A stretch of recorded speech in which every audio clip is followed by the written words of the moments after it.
Good afternoon, YouTube, and welcome back to Fat Cat Collections. And today I'm going to share with you another watch from the 25 days of Invicta. And it's kind of a Christmas series I decided to put on now that I'm able to get a lot of different watches to share with you guys. And today I'm going to be showing you guys another sick Invicta watch. This one here is, I would say, my second favorite model in all the watches that Invicta makes. It is the biggest watch that Invicta makes, and those of you who are new to the channel are kind of wondering which one this is. Guys who have been watching me for a while know what model this is, and it is the granddaddy of all Invictas, the Sea Hunter 3. Big, bold, heavy, just a massive timepiece. And I've done a couple of videos where I said that this is the world's biggest watch. There are a few watches out there larger. The Granddaddy by Diesel that came out, which is an all-black watch. It was pretty large. I think it was about 70 to 73 millimeter, all case basically. But you know, it was an I don't mind Diesel watches, but you get way more watch for your money with Invicta, and that watch was like $1,000. It was a limited edition. They only did it once, and you know, it's just the Diesel watch. I like it. I have one of the Big Daddies, whichever one. I wore it for a very long time. I still wear it once in a while, but when you feel the quality for what that cost for about $280, when you feel the difference between that and a watch by Invicta for that price, there really is no comparison. And I feel bad saying that, but it really is true. And that's why I never went and bought another Diesel watch, just for that reason. Just because I discovered Invicta, and the Postman is friggin' here right when I'm doing a video. Let's see if he needs a signature. They always need a signature, which I guess is good, but this kind of disrupts our watch time now, doesn't it?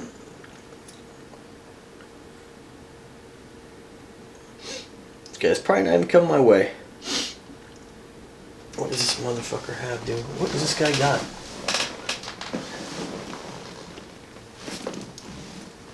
Son of a bitch! It's not even for me. Anyway, all right, we're just gonna run with that.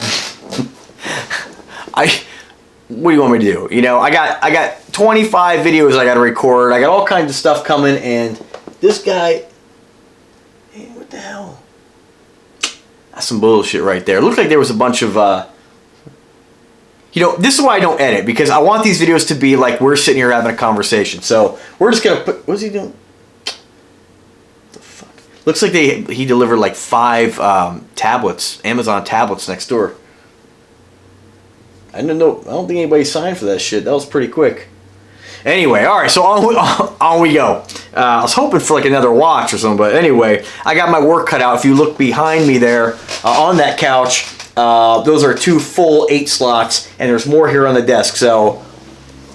Alright, so back to the watch. So again, the Sea Hunter 3, I've labeled this watch Sea Hunter 3. They call it Generation 2, but you know how Invicta goes, their names are all over the place. At least this watch actually has its own name. It is part of the reserve line, but it is a Sea Hunter. This watch is Sea Hunter through and through. And the reason I named this the Sea Hunter 3 was because they came out with the original Sea Hunter, which you haven't seen my video on that. I have the one with the mother of pearl. It was my first Sea Hunter, but it has a rubberized bezel. And ever since they came out with this redesigned bezel, I never looked back to that old version. It's just something that the bezel was the biggest improvement they could have done on this watch. It's a big gear-edged bezel. It's big, it's masculine, and then they added this huge crown protector on the side, which is really necessary to keep that crown protected, because this is such a huge watch. Very important to keep that crown protected. Again, depending on which model you get, some of the older or the original Sea Hunter 3s that came out had the screw-down crown and function pushers. This one does not. It's just push-pull. So they've done that to probably bring the price down, to bring out more models of the watch. It doesn't bother me because I don't dive with it, and it still has plenty of water resistance for what I'm doing. So not a big deal for me. But getting back to the Sea Hunter 3, they came out with the original Sea Hunter, then they came out with a second generation Sea Hunter. And they still called it Sea Hunter, but it looked nothing like the original. So they called it Gen 2, and then they came out with this one. So that's when I coined it Gen 3, or Sea Hunter 3, because that was a way to distinguish it. And so when you see this listed on eBay, you see this on YouTube, it's called 3 only by Fat Cat Collections, and that's what's kind of stuck. Just because there are 3 different models of Sea Hunters, and this is the latest edition. Now, I have 3 of these watches. I have it in the iridescent finish, like a rainbow finish with the abalone.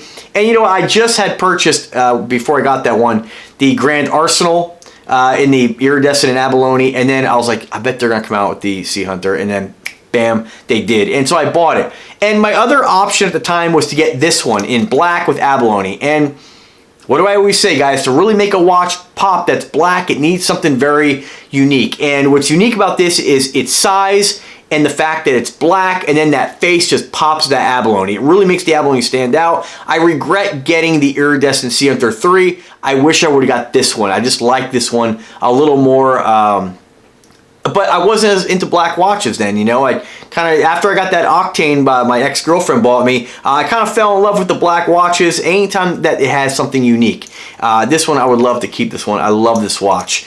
It's so big, bold, and sleek, and just, it's massive. So, all right, so, but getting back, before I keep rambling on here like I always do, other companies make bigger watches. You might be able to, when I say it's the world's biggest watch, I mean it's the world's biggest watch in production right now.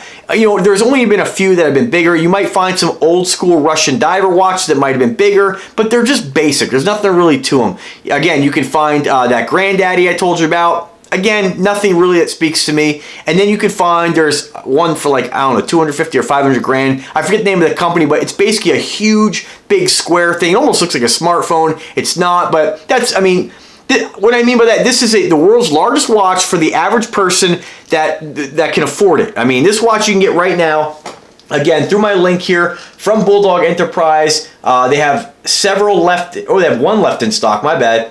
I don't think it's this one. You can still buy it. $3.99 shipped to your door. So for a Sea Hunter 3, that's pretty fair for any of them. I paid anywhere from $400 down to a good deal of $280. So Christmas time, fantastic deal on this watch. I love this piece.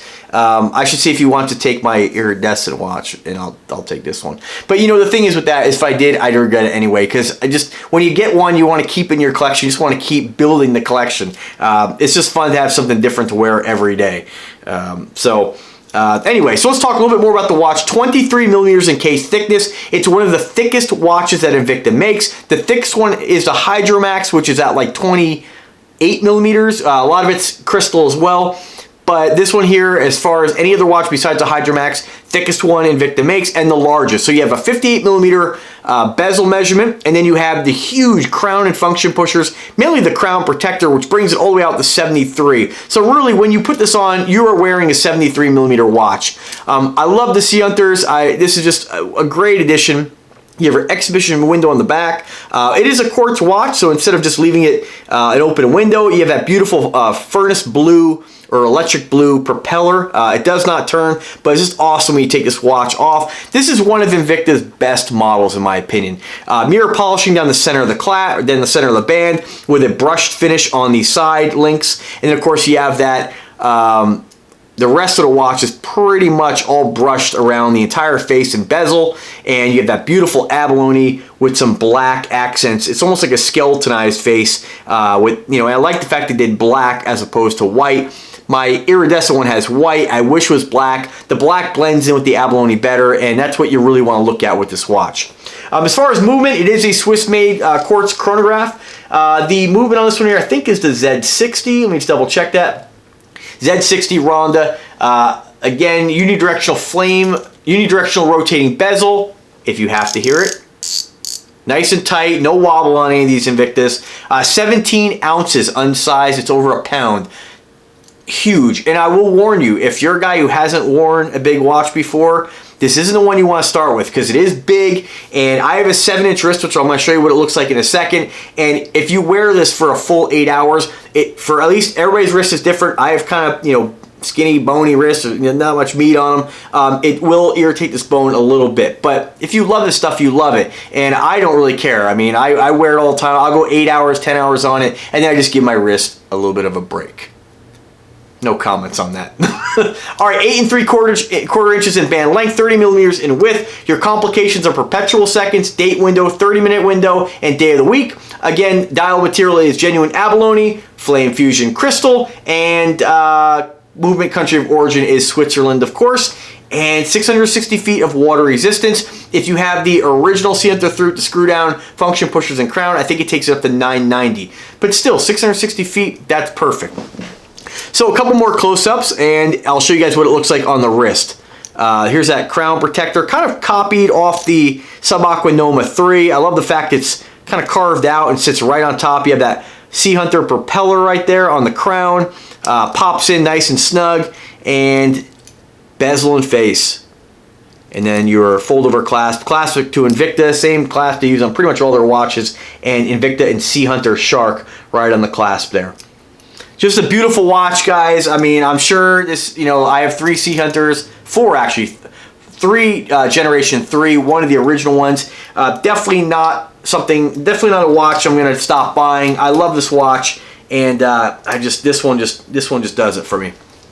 All right, so I have a 7-inch wrist. I'm 170 pounds, and I am 5'7.5". And this will give you an idea what this watch looks like on a guy my size, my height, and my weight.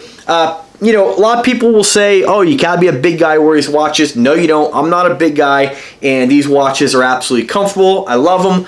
They wear well. I get compliments on them all the time, and I just love walking into a room knowing I got one of these on my wrist that it's just gonna get noticed. Whether you're a watch guy or not, somebody is gonna notice this and be like, whoa, that is really interesting.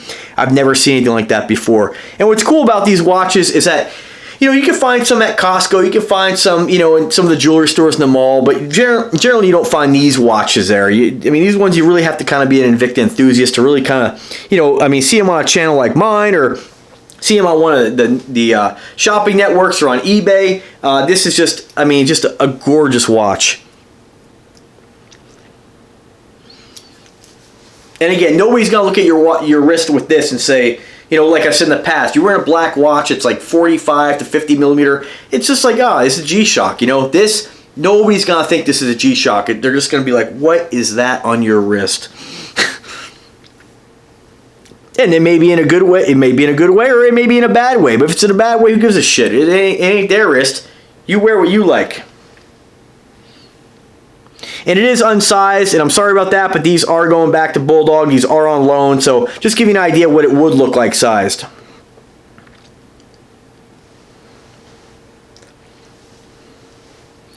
Alright folks, there it is, Sea Hunter 3 Black on Black Combat Edition with that beautiful abalone face. If you want to see close-ups, nice close-up pictures, check out the link in the description. Bulldog again, I tell you guys in the last several days, has the best pictures in my opinion on eBay. You can get some nice close-ups to see all the detail of this watch. Pick it up guys, this one's not going to last, and like I say all the time, you'll find it, it's going to be available, and then when you're ready to get it, oh I should have got it, it'll be gone. So Sea Hunter 3 Black Abalone Edition. Check it out. Guys, thank you very much for watching the video. I hope you enjoy the content. Keep staying tuned for 25 days of Invicta all the way up till Christmas. And again, subscribe to the channel. Click the bell to be notified anytime I upload a new video. And if you do want to make a purchase, do it through my links. It does help to support the channel. And as always, guys, have a wonderful day and take care.